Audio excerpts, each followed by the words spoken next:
Bonjour, aujourd'hui le lien au reptile et amphibien. Deux familles dans le même. Il y avait assez peu de représentants pour les amphibiens, donc voilà, c'est groupé. À vous de voir si une famille vous parle plus que l'autre.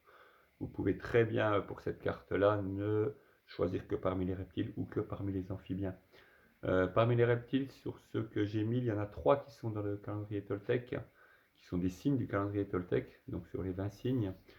Évidemment, l'animal est toujours le représentant des qualités, de la partie spirituelle, de tout ce qu'il représente. Comme toujours, il y a un rêve, il y a une spiritualité, ouais, vraiment un rêve.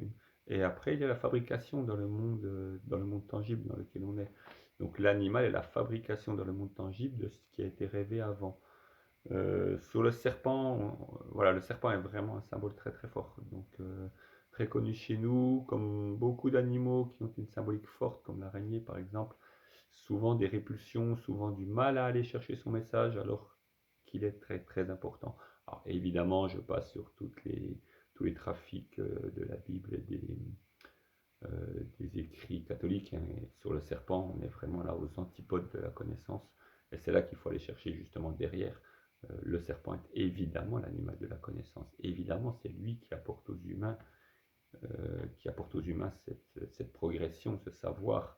Il est vraiment dans l'aide. On retrouve ça vraiment dans beaucoup de théories anciennes sur des visites d'autres mondes, d'autres univers, où le serpent, l'être serpent, apporte. Donc vraiment, soyez liés à sa connaissance, à son lien à la terre, le lien de la Kundalini, le lien de la terre. Beaucoup de messages très différents pour le serpent, un animal très intéressant. La tortue qui est, avec ses plaques tectoniques, vraiment aussi un animal lié à la terre, mais à la terre-mère, à l'ensemble de la terre-mère. Et puis lézards, crocodiles, d'autres animaux au message très différent encore une fois. Vraiment, le lézard va être un message d'action, de tranquillité et d'action rapide et efficace, avec une connexion spirituelle. Le spirituel nous donne la direction, elle s'applique dans ce monde-là.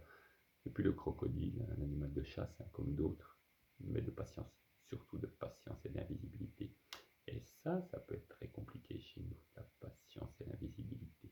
Ne pas se rendre visible, rester justement totalement tapis, totalement immobile, ça fait du bien parfois. Sur les amphibiens, sur le choix qui a été fait des amphibiens, on arrive aux 3 éléments. La grenouille pour l'eau, le crapaud pour la terre, la salamandre pour le feu. On a vraiment 3 éléments qui vont se compléter, se mixer, qui vont se répondre l'un à l'autre. Vraiment des liens vrais, des liens faux, des liens, mais vraiment ce lien aux 3 éléments. Donc voyez bien selon celui qui vous appelle avec quel élément vous allez travailler.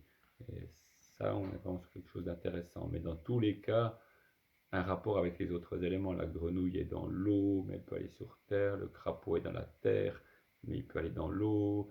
La salamandre est dans le feu, mais la salamandre physique va dans l'eau. Voilà, donc tout ça se lie. Et on a vraiment des passages de l'un à l'autre. Donc des mondes pas si séparés, pas si tranchés qu'ils en ont l'air.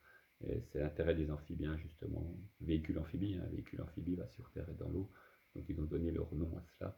Et c'est vraiment cette capacité de changement de monde, d'aller chercher autre part, d'aller voir d'autres possibilités. Donc voilà, des animaux qui sont vraiment intéressants, qui ont une forte connotation magique, justement, de ce fait-là. Euh, Vraiment des relations à beaucoup d'autres choses, mais vraiment du côté très magique. Donc voilà, allez explorer un petit peu ces mondes-là, allez voir un peu et voir quel animal vous apporte un message, lequel. Bonne balade et bonne exploration. Au revoir.